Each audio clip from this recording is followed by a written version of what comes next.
continually questioning yourself, your ideas, your values, where you come from, is actually the highest form of human thinking, is actually the most creative form of thinking. You must not be afraid of it.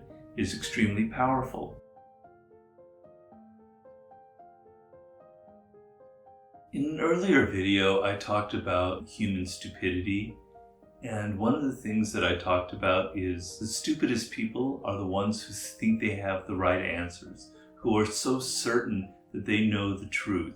And that actually is a very deep form of human stupidity, because our knowledge is always limited, and those who think that they know for certain what is true are actually operating out of deep levels of fear and insecurity. And I wanted to dig a little bit deeper into this because I think there's something very interesting to explore here when it comes to general human creativity and human thinking. It's something that's been on my mind a lot lately. And so I want to go deeper into this idea. What makes us feel that we could be certain about anything? So the first element I like to go into is the human brain itself, which is something I've been researching deeply for my new book on the sublime.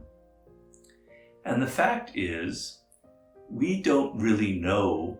Our brains create a kind of illusion for us about what is real out there. They create a world of colors and objects and shapes, etc. But that's not really what is out there in the world itself. So the reality that an animal sees in the world, like your cat or your dog or any other, or a bird, whatever, is not the reality you perceive, because their brains are different. Our brains filter everything that we perceive and construct a kind of reality that we all agree that this is the way the world looks like. So if you dig deeper into that, the truth of it is, you don't really know anything objectively about the world you live in.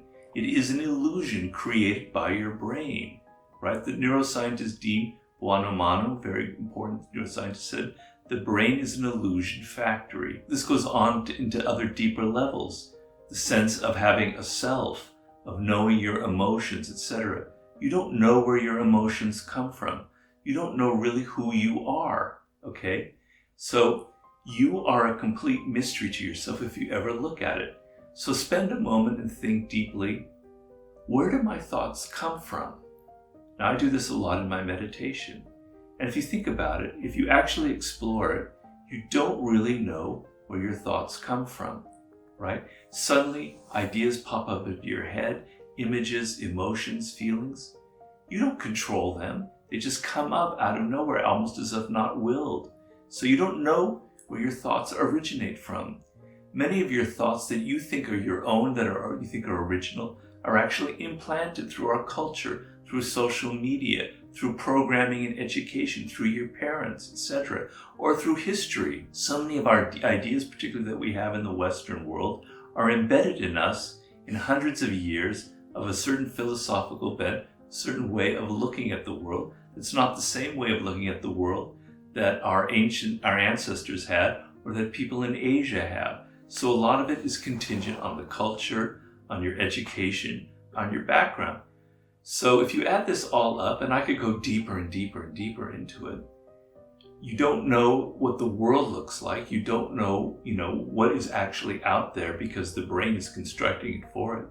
You don't really know who you are because the self and the ego is another construction that the brain goes through. You are actually a chaos of impulses. You have many moods. In the course of a day, your ideas and your moods are in continual flux. But you're given the illusion that it's actually kind of consistent.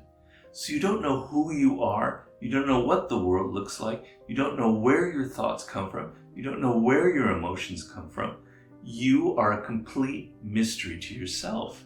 And you have to let this sink in for a moment and give yourself a sense of humility. You don't really know the ideas that you think that you're so certain of. Maybe you need to question them. Maybe the flip side of human stupidity, of being so certain, is to actually continually question yourself as a form of wisdom. That's what Socrates expressed as the ultimate of wisdom, was the fact that the only wisdom is that you don't know anything, essentially. Okay? Now, this doesn't mean that you don't have convictions, or that the world is you can't understand anything about the world. So for instance, I might have a conviction that's very strong personally, and it could be something different for you in the realm of certainty here. So I feel very strongly about the environment and about animal rights, etc. Another issue extremely dear to me, very emotional to me. Does that mean I have to question my own deepest held values? Well, yes, on some level you do. You need to question even those. It doesn't mean that you then reverse them. So I earnestly believe that climate, the warming of the planet, is an existential threat to our survival, right? But I still have to wonder sometimes why I get so emotional about it. I do still have to question myself. And when I go through that process, I then realize that, yes, you're right in feeling that. It's okay. It's okay to question it because it actually strengthens my own convictions. When I'm writing a book, part of the reason why it takes me so long, people often complain, Robert, why does it take you so long to write a book? Is I write something down, like in human nature, I write something about irrationality or the dark side, and I look at it and I go, actually, I don't think that's true. What you just wrote isn't true. You need to think about it more deeply. It's a partial truth, right? So I question my own ideas. I question my own writing, not once, but twice, but 3 times, but 4 times. And then maybe by the 5th time, I feel like I'm getting a little bit closer to the reality because I'm always feeling like I'm never quite there. And early on in my books, like the 48 Laws of Power, I didn't like the feeling like I'm giving you a law that's so certain, like never outshine the master, like I know everything. So what I did was every law has a reversal. And that reversal is completely ignore this law. They may be totally wrong. In fact, maybe just do the opposite, right?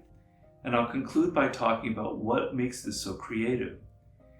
The great poet John Keats, from the 19th century English poet, called this negative capability. He was analyzing what makes a poet like Shakespeare so amazing. His idea was that somebody of a higher intelligence like that is able to have 2 contradictory ideas in their head at the same time and not be upset about it, not try and exclude one side and go to the other side because they feel fear and insecurity. Because behind every one of your certain ideas, your convictions, is a great deal of fear that you actually don't really know the truth, and that's why you double down on them. But the ability to hold 2 ideas that contradict each other in your mind at the same time shows incredible strength, shows great intellectual strength, right? So for instance, we all know that people who often appear to be really good and really saintly and really virtuous are often hiding a dark side, are often the opposite in some ways, right? And I write about that all the time.